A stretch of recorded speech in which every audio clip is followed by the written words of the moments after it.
I check my profile picture multiple times a day now, just to be sure. It's a small thing, but I hadn't really paid attention to my own face before, not like this. It started a few months after everything with someone ended, around the fall of last year. We both worked in that office park just outside of town, all glass and concrete, and those awful echoing parking garages. It was a pretty normal place, and honestly, a pretty normal time, until it wasn't. The chipped mug. I used it every morning. Black coffee, always. It was comforting, I guess. Old, from a craft fair Nim dragged me to years ago. Anyway, I noticed it was different on Tuesday. It wasn't broken, and it didn't have a new chip. It was just the handle. It always faced slightly to the left when I put it in the dishwasher. Always. This time it was straight, perfectly centered. I remember thinking it was weird, because I distinctly remember angling it. But then I figured the dishwasher must have shifted something during the cycle, or maybe I hadn't noticed it was straight before. It's a stupid thing to fixate on, I know. I was scrolling through Instagram during lunch, trying to distract myself from everything, and I saw it. A post on my account. It looked exactly like me. Same picture, same bio. But the caption was a quote from a conversation I had with Rosie last week. It was about my awful ex, a private joke, really. I deleted it instantly, thinking my account had been hacked. I changed my password, of course. I activated two-factor authentication, the whole 9 yards. Then I got a direct message. From me. It just said, "You look tired." It wasn't the message itself, it was the phrasing. I always say that to people, it's my go-to. I blocked the account and reported it. I figured it was some bot or a really dedicated troll. I even laughed a little, thinking how pathetic it was that someone was trying to impersonate me. But then I checked my profile picture again. That tiny glint in my left eye, the one that wasn't there in the original photo, was back. It was sharper somehow, more intentional. It wasn't a glitch. And I hadn't changed my profile picture, I definitely hadn't. It felt like someone had edited my life, and I was the only one who noticed the seams. I started taking the long way around the parking garage. It added 10 minutes to my commute, but it meant I wasn't driving directly under the security cameras anymore. It felt watched, even before the profile. Now it was just amplified. I kept glancing in the rear view, checking for anyone tailgating. Nothing, just the usual morning rush. Yesterday, I found a keycard holder on my desk. It wasn't mine. Black leather, simple. I don't use a holder. I just keep the card in my wallet. I asked Rosie if anyone had been looking for one, and she just shrugged, saying people lose stuff all the time. It felt wrong, like someone had been at my desk, not just visiting, but using it. Then this morning, the coffee. I always make a full pot, but it was only half full, and the filter had been changed. I distinctly remember leaving the used filter in the bin. I thought maybe I'd sleepwalked. Loretta mentioned her husband does that sometimes. It seemed plausible, a weird, exhausting explanation. But then I noticed the stapler. Mine's a bright red swing line. It was replaced with a gray, generic one. I would have remembered swapping it. It's just a stapler, but the keycard holder, the coffee, the stapler, it isn't random. It's precise, targeted, like someone is meticulously rearranging my life, substituting pieces. The profile's been quiet for 1 day.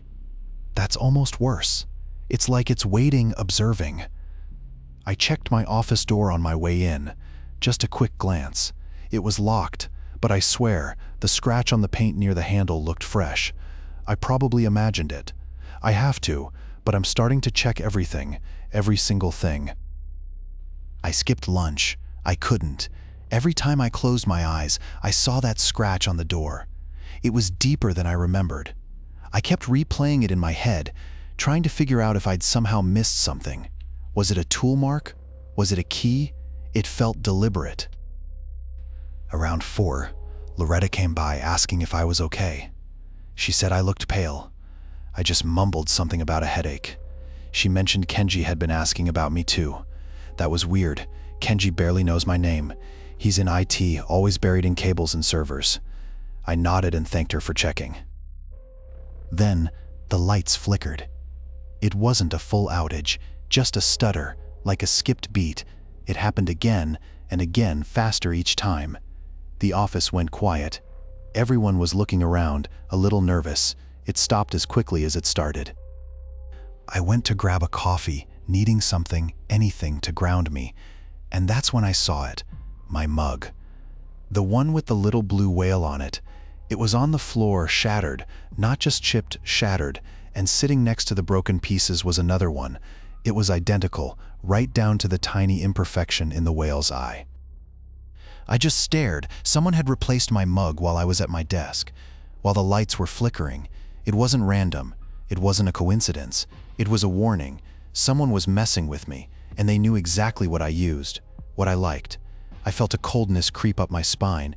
It wasn't just my online life anymore. It was here, now. Then I heard it, a soft click, like a door latching. It was coming from inside the server room that was Kenji's domain. No one was supposed to be in there after hours, or really, during hours, unless it was Kenji. I didn't wait to see, I just ran. I called the police, of course, after I'd gotten back to my apartment, which felt wrong. Not like someone was there, but like it had been observed while I wasn't. They took my statement, the impersonation on Connect, the posts mirroring my life, the increasingly pointed comments, and the stuff at the office, the mug, the scratch, the noises. Detective Price, a woman who looked permanently tired, seemed mostly interested in the server room. They did a full sweep of the office the next day. Forensics.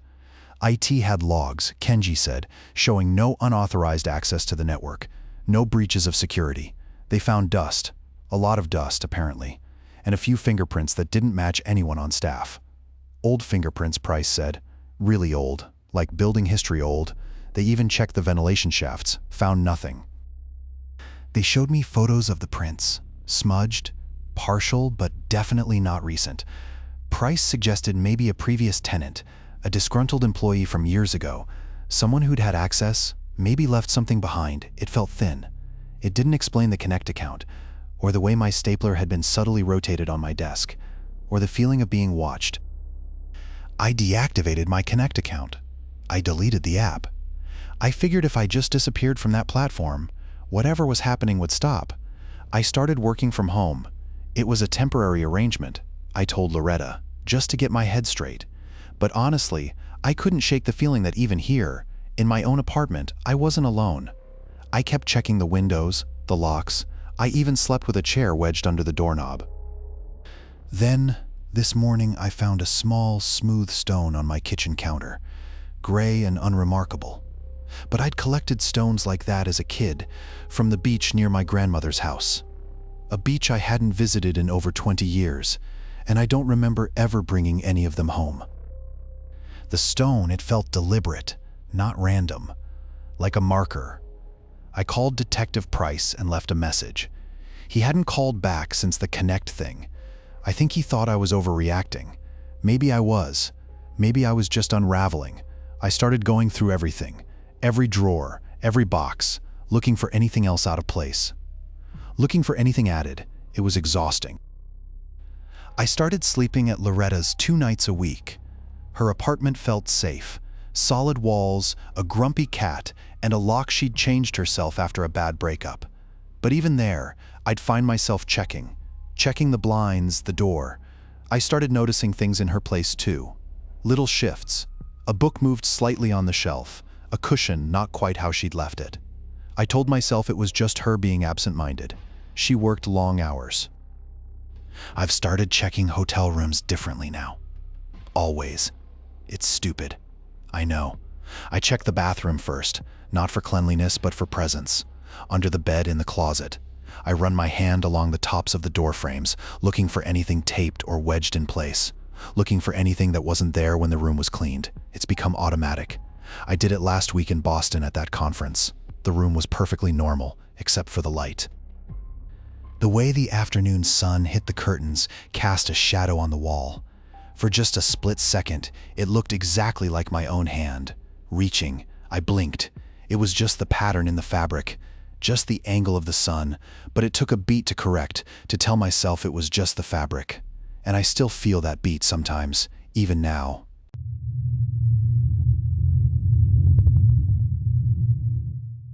It was a high-rise, mostly families and people working remotely, the kind of building where everyone knew a face but not a name. I'd moved in a few months prior, needing a quiet place to focus while finishing up some freelance graphic design. Deliveries were constant: groceries, work supplies, the occasional impulse buy, all funneled through the lobby and up the elevators. It felt safe, anonymous, and honestly, pretty convenient at the time. I was just trying to build a routine. The chipped mug warmed my hands. Hazelnut, extra shot. Necessary. I'd gotten into a rhythm, you know. Wake, coffee, emails, client revisions, maybe a walk if the light was good. It was peaceful, which is why the smell kept bothering me. That wood smoke. It wasn't strong, just a faint drift like someone had been camping, but it was always there, especially in the mornings. I'd checked the vents, even called building management. They sent Harvey up, the super, who just shrugged and said it was probably someone cooking something strong. He smelled faintly of mothballs and disappointment. Today, it was thicker. I opened the window even though it was chilly, hoping to air it out. That's when I noticed the package. Small brown paper, no return address. Just my name and apartment number typed. I hadn't ordered anything. It wasn't heavy. Inside was a smooth stone, gray, unremarkable, like something you'd pick up on a beach, and a single playing card, the Queen of Spades. I stared at it. It felt deliberate, like someone was trying to send a message. Probably just a weird neighbor. I thought maybe someone trying to be funny. There's that guy, Dillard, 3 floors down. He always gives me this intense stare in the elevator. He's probably harmless, just eccentric. I tossed the card and the stone into the bin, trying to shake off the feeling of being observed. Then I checked the delivery app. 2 deliveries today. One was my lunch, the other a single bottle of water delivered 15 minutes ago. I hadn't ordered water, and the driver's name? Kaz. The same Kaz who'd left me that overly friendly note with my sushi last week. He'd written, "Hope this brightens your day." It had felt off then. Now, with the stone and the card, it just felt creepy. He knew my apartment number. He was always delivering to me. I kept the blinds shut after that. Not all the time, just most of the time. It felt ridiculous, like I was in a movie, but every time I looked out, I felt like someone was looking back. Not necessarily at me, but in the building. Watching the building, I started taking the stairs, even to the 10th floor. The elevator felt too contained, too easy to be trapped. My phone started glitching. Just little things at first. Messages not sending, the screen freezing. Then yesterday, I tried to call Bev, just to vent, and the call wouldn't connect. No signal. I walked out into the hallway. The same thing happened. Full bars on the phone, but no dial tone. It was only for a few minutes. Then it came back, but it happened again later. I decided to go to Xander's place. He lives a few blocks away. We'd gone to design school together. I left around 7, taking the fire escape down to the alley. It's stupid, I know, but the lobby felt wrong, too quiet, and I'd seen Harvey, the superintendent, polishing the brass nameplates for an hour yesterday. He never does that. Halfway to Xander's, I realized I'd taken a wrong turn. Not a major one, but it added 10 minutes to the walk. It's weird, because I know this neighborhood, I walk it all the time, but I'd somehow ended up on a street I didn't recognize. Then I saw him, Kaz, across the street, leaning against a van. He wasn't delivering anything, he was just watching. He raised a hand, like he was going to wave, then lowered it. I ducked into a bodega and pretended to browse the candy aisle until he drove off. It was a delivery van, a different company, but the way he just was there. I think he's obsessed with me, a creepy, fixated thing. I texted Xander to meet me at a diner instead. Safer, more public. I didn't mention Kaz. I didn't want to sound crazy. The diner was loud, too loud, and Xander kept asking if I was okay, if I was tired. He's a good guy, but he was really focusing on me. I kept glancing at the window, though. Every time a dark car passed, my stomach flipped. I told Xander I needed air. Just a quick walk around the block. He tried to protest, but I just said I was claustrophobic, which, okay, it wasn't a total lie. Outside, the street felt empty. Not deserted, but like everyone was holding their breath. I walked faster. I thought I saw Harvey, the superintendent, across the street, leaning against a lamppost. He wasn't looking at me exactly, but in my direction. He just stood there, perfectly still. I crossed the street, wanting to ask him if he'd seen anything, if he'd noticed anyone acting strangely. But he was gone, just gone. Then my phone buzzed, no signal. Again, I tried calling Xander, nothing. I started walking back toward the diner, quicker now, and that's when I saw it, a package, sitting right on the steps of the diner. Small, wrapped in brown paper. It looked exactly like the one with the card and the stone. I froze. I didn't go near it. I just stared. Maybe Kaz had left it. Maybe he was watching right now. Maybe Harvey was involved. Maybe they were working together, a delivery driver and a superintendent. It sounded insane, but it was the only thing that made any sense. I ran, back to Xander, back into the diner. I didn't even tell him about the package, just grabbed my bag and said I had a family emergency. I needed to get home, to my apartment, to somewhere I felt safe. I didn't even lock the door when I got back. I just bolted it, and I'm sitting here now, listening, waiting, and the water's still cut off. The bolt felt flimsy, like it wouldn't actually stop anyone. I kept expecting to hear someone trying the door, but it was just quiet. Too quiet, even for the city. I grabbed my phone and tried calling Nell again. It went straight to voicemail. I left another message, rambling I'm sure, just saying I needed to talk, that something was wrong. Then I remembered the water. It was still off. That wasn't normal, even with the old pipes in the building. I had to see Harvey. He always knew what was going on, even if he pretended he didn't. Maybe he'd seen something. Maybe he could explain the packages, or at least get someone to look at the water. I walked down the hall, knocking on his door. No answer. I knocked harder, then tried the handle. It was unlocked. That wasn't right. Harvey was meticulous about locking his door. The apartment was neat. Too neat. Harvey was a collector. Little figurines, old radios, stacks of newspapers. It was always a mess. Now everything was arranged, almost staged, like someone had been expecting visitors. And on his kitchen table, another one of those boxes, the same size, the same brown paper, the same twine. My heart hammered. I didn't open it. I just backed away. This wasn't random anymore. This wasn't just someone being creepy online. This was someone who knew Harvey. Someone who had access to his apartment. And they were sending a message, a sick, twisted message. It was Vince, wasn't it? He'd always been obsessed with me, even in school. He must have found out where I lived. I should have gone to the police after the first package. I should have. I turned to leave, and that's when I saw it. A single playing card tucked under Harvey's doormat. The Queen of Spades. I remembered Harvey mentioning he played poker with Dillard sometimes. Dillard, the superintendent. It all clicked. Dillard had access. He knew everyone's routines. He was the one. He was trying to scare me. I had to confront him. I didn't confront Dillard. I just left. I packed a bag and told Bev I needed to stay with my sister for a bit. A vague story about needing help with something. Bev didn't push. She just looked tired. Like she was already dealing with too much in that building. I stayed with Nell for 14 days. 14 days of constantly checking over my shoulder, jumping at every notification. Even the ring of a landline made me freeze. Coming back to the apartment felt stupid, but I had a lease. And honestly, part of me felt like running would be letting them win. Whoever they were, I reinforced the door and got a security system. It didn't really help. It just gave me a louder way to hear when something wasn't right. I started driving everywhere, even for groceries. I couldn't shake the feeling of being watched when I walked. It wasn't a visual thing. Not exactly. It was pressure. Like the air was thicker when I was outside the car. I even started taking different routes home, trying to identify a pattern, a vehicle, something. I think it was about control.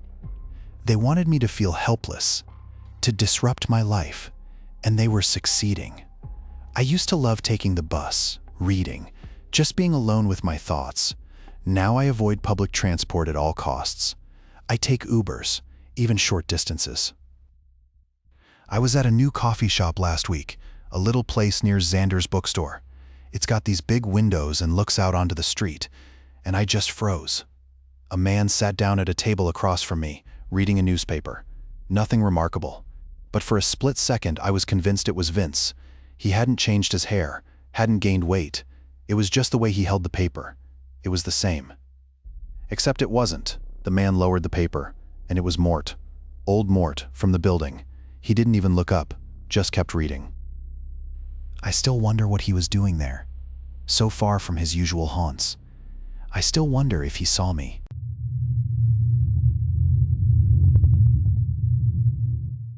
I haven't told anyone about this. Not a single person. It just sat with me, and I kept thinking putting it somewhere felt better than keeping it entirely inside my head. It happened a few years ago, on a long drive back from visiting family. I wasn't looking for trouble or a story, just wanting to get home. It started with my phone, really, and a feeling of being watched that I couldn't shake. The highway was flat, just endless gray asphalt and fields blurring on either side. I kept trying the phone, redialing Oren, straight to voicemail, which was weird. He always answers. Even if he's in a meeting, he'll send a text. Just a quick can't talk, nothing. I figured maybe he was driving too, but that didn't feel right. He hates driving. Gloria used to tease him about it, saying he got road rage just thinking about merging onto the interstate. I switched to the radio, flipped through stations, static, every single one. That was unusual. There were usually a couple of decent country stations out here, at least. I checked the car's connection again. It showed 5 bars, but no service. It was like it was mocking me. I pulled over and killed the engine, just to be sure. I restarted the phone and waited. Still nothing. Maybe there was a tower down? That happens sometimes in rural areas. I started thinking about the Thanksgiving dinner, my Aunt Irene making a mess of the gravy, my cousin Fitch arguing politics with Walt. It felt a million miles away. I tried Oren again, voicemail. Then my social media feed refreshed on its own. It just did it. A new post, a picture of the diner I'd stopped at for coffee, about 1 hour back, the one with the chipped Formica tables. It wasn't a good picture. More like someone had snapped it quickly from across the parking lot. The caption was just a single period, a full stop. I stared at it. Probably just a glitch, someone geotagging something wrong. It had to be. But it felt pointed, like someone was letting me know they'd been watching. I kept driving. Just kept driving. I took another back road, one I hadn't planned on, trying to put as much distance between myself and that diner as I could. It wasn't logical. I knew that. It was just the feeling, like being watched wasn't enough, but known, like someone had a map of my day. I tried calling Oren again, still nothing, voicemail. I left another message, shorter this time. I said I was almost home and to call when he got a chance. I pulled into a gas station. I needed to fill up anyway. Small place looked deserted. As I was pumping gas, I heard it, a floorboard creak. Not from my car, from inside the station. It sounded like someone walking around. I glanced over. The windows were dusty. You could barely see in. But I could have sworn I saw a shadow move. I told myself it was the wind. Old buildings make noises. The place was probably empty for a reason. But then I noticed something else. On the chipped concrete of the pump island, right next to where my foot was a small, smooth stone gray, almost perfectly round. I hadn't seen it before. I definitely hadn't brought it with me. I picked it up, turned it over in my hand. It felt familiar, like I'd held it before, a long time ago. Ula used to collect stones like this. We'd spend hours on the beach, looking for the smoothest ones. We'd paint them, give them names. She had a whole box of them. I hadn't thought about Ula in years. Not really. It was a bad ending, a messy one. I threw the stone in the trash, probably just a kid, a dumb coincidence. I got back in the car and just drove. Faster this time. The radio was still static. My phone still showed full bars, but no service. It wasn't a signal issue. It couldn't be. Someone was doing this. I didn't even make it to the next town. Maybe 10 miles down the highway, I saw it, another post. This one. The diner. The one I'd stopped at for coffee, maybe 1 hour ago. Just a picture of the empty parking lot and the same single period. That's it. A full stop, like a confirmation. I slammed on the brakes, tires kicking up gravel. I needed to call someone, anyone. Still nothing, no signal. I tried 911, nothing, just dead air.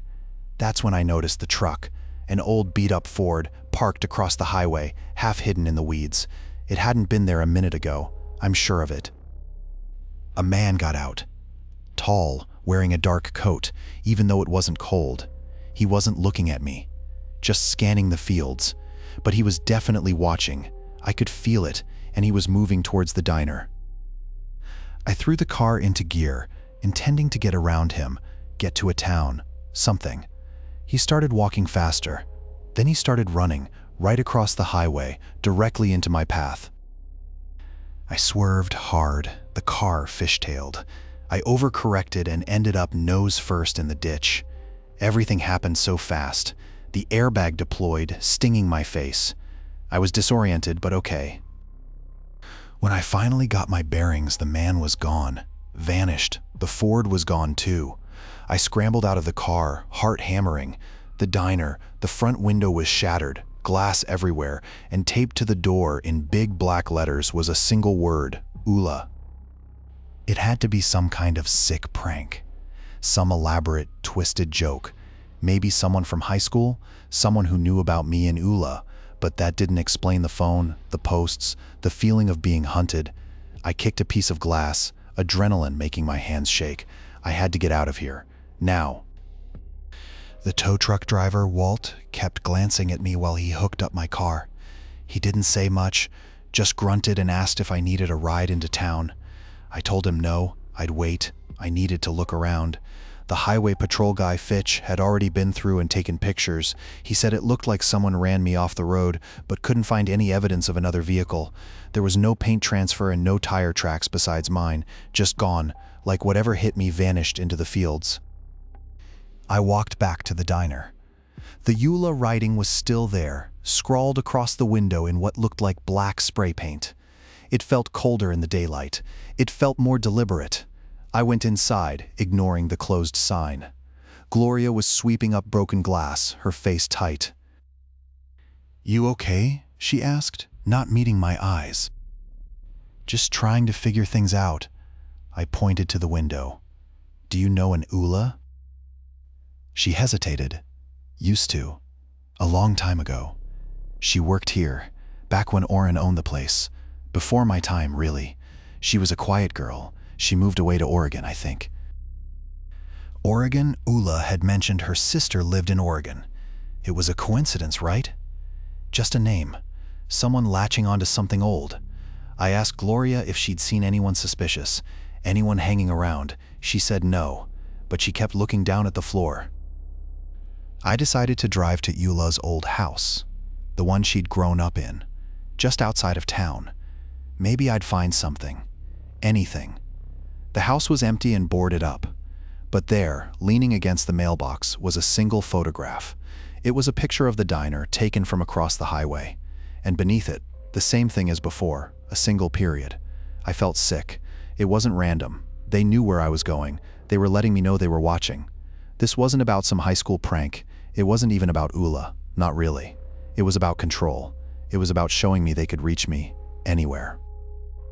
It's been years. I don't drive highways anymore. Not if I can help it. Not long stretches. I used to love road trips. Now, even getting onto the interstate to switch towns makes my skin crawl. It's stupid, I know, but it's not about the road. Not exactly. I tried to piece it together after. I tried to find some pattern, some logical explanation. It came down to Ula, obviously, but not that Ula, not the one from high school. It was someone pretending, someone obsessed, a stalker. That's what I told myself. Anyway, it made it smaller, manageable. I never went back to that diner, or to that town. I reported it to the police, of course, but they found nothing. No evidence of anyone following me, no digital trail, just the photograph and the messages. They stopped after the confrontation, after she showed up at my motel. Not the Ula I knew, different eyes, a smile that didn't reach them. She just stood there in the doorway after I found the flowers. Lilacs, her favorite on the hood of my car. She didn't say a word, just watched. I think looking back, she wanted me to understand she wasn't just some random person. She wanted me to understand how she knew. That's the part that gets to me. Not the fear, not the feeling of being hunted, but the sheer effort, the dedication. Now, before I park anywhere, I walk a full circle around the car. Just a quick check, always. It's automatic. I don't even realize I'm doing it half the time. I'm at the grocery store now unloading bags. I locked the car, then I walked around it twice. And I keep wondering, even now, if it was ever about me at all, or if I was just convenient.